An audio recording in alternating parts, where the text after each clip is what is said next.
today and probably is closed now. From the levee at Armco, bounded by Keystone Expressway south, bounded by Highway 51 again, with the exception of the Meadow Woods, and that will be backwater. That's always a great difficulty that we have in situations like this. Sand Springs itself, the levee to the river, the areas of Upper Brookside here in Tulsa, that's roughly between 22nd Street and 31st Street, east of the Arkansas River. The Travis Park subdivision in the 31st and Detroit area. So far, there has been no residential flooding in there, but these are evacuation sites, and water is certainly expected in there at any time. That was where Wendy Burkeen was just reporting from. The West Bank areas, generally 36th to 51st, including the Cherry Creek Mobile Home Park and portions of Garden City, and that again is the only population concentrations on the West Bank area immediately, because that's generally an industrial area with the railroad yards over there and the refineries, of course, and the tank farms. Back on the East Bank, 31st to 43rd along Madison Place. If you live in that area, you realize that Madison Place, which is about halfway between Riverside and Peoria, is one of the lower spots in that area south of 31st. North and west of the intersection of 21st Street and 49th West Avenue, south of 51st to 56th, east of the river to Detroit, and generally the low-lying areas between 61st to 71st along the river. And there's one that I'm not really sure where that one is coming from, 101st to 111th Harvard to the river. Oh, that's out in the, that's actually out in the Jinx, Broken Arrow, Bixby area. And of course, as the flooding continues, the river is going to continue to rise, and it will rise first, of course, in the Sand Springs area, then in Tulsa proper, and then it will move downstream to Bixby, and flooding is also expected, of course, in Bixby and along in the Jinx area, too. The evacuation shelters, as we have them so far, include Central High School, that's out on West Edison, northwest of the downtown area, Webster High School on the city's west side, Nimitz High School, which is generally south, down near 30, that's actually near 56th and Harvard, actually. Holland Hall School out on 81st Street, that in South Tulsa, of course. The downtown Y at 5th and Denver here in Tulsa is also being used as an evacuation center, and over in Sand Springs, the first evacuation center that was opened in the Tulsa metropolitan area, that's the Clyde Boyd Junior High School. Also now in Sand Springs, they have picked up Charles Page School, which is at Adamson Park in Sand Springs, and here in Tulsa, the Brookside Baptist Church Fellowship Hall, that's at 36th and Peoria. That's in the Brookside area, and people in that neighborhood know where that church is.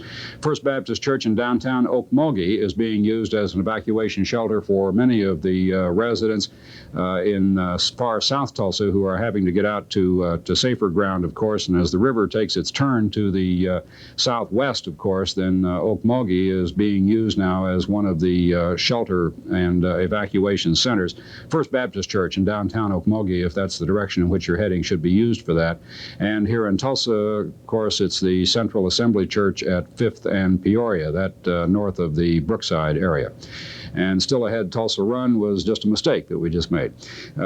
We also want to go now to Joe Webb with one other advisory, and perhaps we will talk about this with Joe too, but we have some information about volunteers that are needed to bag sand, and we may ask for your help and assistance on that. Joe Webb has been standing by at the EOC, the Emergency Operations Center, during the night. Joe, what can you tell us? Well, Clayton, we really don't have a whole lot of new information. Most of the stuff that we talked about at 8:45 still holds, except we did get a news release at 9 o'clock from the emergency officials here at the Emergency Operations Center. Just read a little bit of it to you. The latest word from the Corps of Engineers is that the Perkins gauge has been knocked out by debris. Now, this gauge is some sort of flow meter that is in the Cimarron River near Perkins, Oklahoma, which is near Stillwater in north central Oklahoma. It's been knocked out by debris, and it limits the flow of information on the level of water which is going into Keystone, which is causing all of these problems. The Corps is compiling data from other sources, and they're reassessing the information that they have at their command at this time, and they don't expect to release any additional water above the current 220,000 cubic feet per second until at least 10 a.m. I spoke with County Commissioner John Self, who is part of the emergency operations team down here, and talked with him a few minutes ago. He says that we will go to 250,000 cubic feet per second at 10 o'clock. He says it's likely that before it's all over with, the Corps of Engineers will be letting out 300,000 cubic feet per second from the Keystone Dam. If indeed that is the case, the flooding that we've outlined with the maps and the flooding that you outlined with the just a minute ago, those areas that need to be evacuated, they're going to flood, according to the Corps of Engineers. So people need to take heed, because we've got officials down here who are saying we are going to start letting that much water out of the dam, and their data has been pretty accurate to this point. So I think you need to start thinking about moving to higher ground. You talked a little bit about sandbags, and they do need a lot of volunteers to bag sand, because those things can really stop a lot of water. If you want to bag sand and sandbags are now available at some locations in Tulsa. We've gone over these before, but I'll go over them again.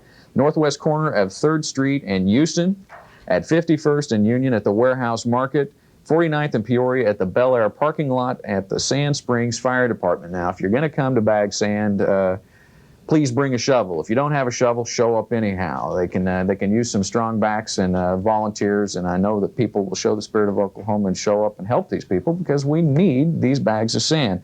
The National Guard has been dispatched to these locations to help administer the location, or to administer the operations. A few other things, Clayton. Just a reminder, Bixby City Manager Paul Brignac is stressing that people in Bixby get to higher ground. As Paul Strezik, who has taken over as the spokesman for the emergency operations team, pointed out a little bit earlier, even if you don't have high water now, you probably will later in these areas. And if you don't get out now, there's a good chance that you will have to be evacuated by emergency teams. And these people are going to have plenty to do without getting you out of your house. You can get in your car and drive off, take your time, get to safety, so that you won't need emergency help a little bit later. And speaking with Commissioner Self, he also wanted me to remind the viewers that the levee in West Tulsa is strong. It is in no danger of breaking, and it's everything as far as the levee goes is okay. Clayton, we've done a lot of comparisons between this and the flood of 1959. I'm just interested in hearing your observations on that.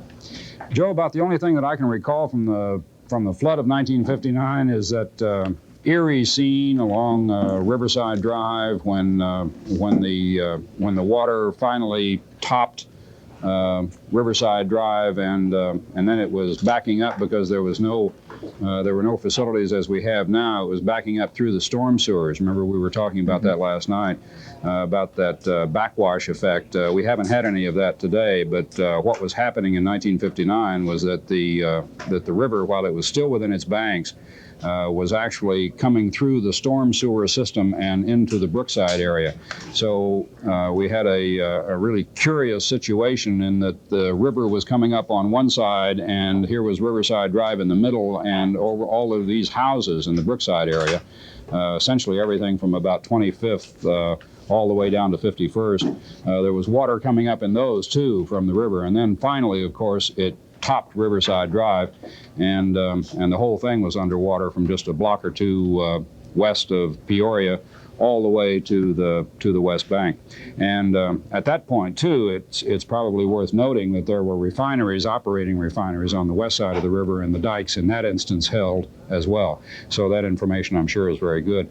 One thing I might ask of you, Joe, is that we're going to be on the air here every half hour and every hour with updates. It's about 9:45 now, and perhaps for those of us who came to this late, both as participants and as viewers, it might be well, perhaps at 10 o'clock or in the next hour or so, to go over those maps that are behind you again with the probable flood areas. So next time, perhaps we can do that. Okay. And Joe Webb, thank you very much again from City Hall. We do have some more evacuation centers that we have not had time to put up on the screen graphically, but I would like to mention them to you. The First Baptist Church in downtown Sapulpa is now open as a shelter for the evacuees from the Jinx area. That would be very convenient for that. The Leonard Senior Citizens Center building and the First Baptist Church in Leonard are both open now, as is the Airview Assembly of God on Jinx Road and Highway 75. That is also open. Of course, as this outflow is increased from Keystone Dam, the high water is going to continue to go downstream. Right now, there are no plans to add anything above the current rate of 220,000 cubic feet per second, but as you heard Joe Webb report, it is almost a certainty that that is going to be increased throughout the day. Bear in mind as well, however, that it does take some 6 to 8 hours for that outflow increase to reach the Tulsa stretch of the river, and so there is some time. This is a controlled flood situation, but nevertheless it is a flood, and we advise you to stay tuned throughout the day to Channel 6, where we will have updates for you on the hour and on the half hour, and then again anytime that that information is available that should be passed along. The only evacuation order that we have to pass along to you is the one that we mentioned just off the at the beginning of this broadcast, and that is that there is a mandatory evacuation of Indian Springs 4 Edition in Broken Arrow. The police have made that declaration, and they are standing by ready to assist families in that Indian Springs 4 Edition to get away. We will be back on the hour. For right now, we rejoin regular programming.